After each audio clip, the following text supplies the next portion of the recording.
I've been exploring the Afrihost website builder for a while now, and this video is my honest and unbiased review on the same.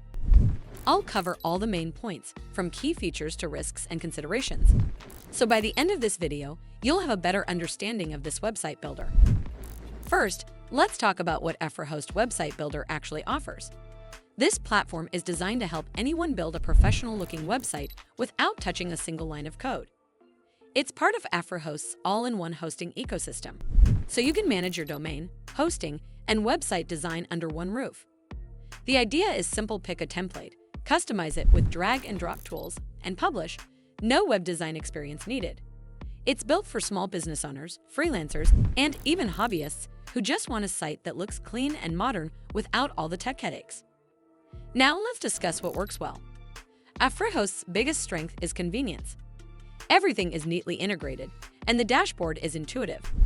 You also get SSL security, responsive designs that look good on mobile, and a surprisingly solid library of templates. The hosting is stable, and page load speeds are generally reliable for South African users. The pricing is also fair, especially if you already use Afrihost for domain or email hosting. But there are a few drawbacks worth noting. Some templates feel a bit traditional and limited when compared to big international builders like Wix or Squarespace.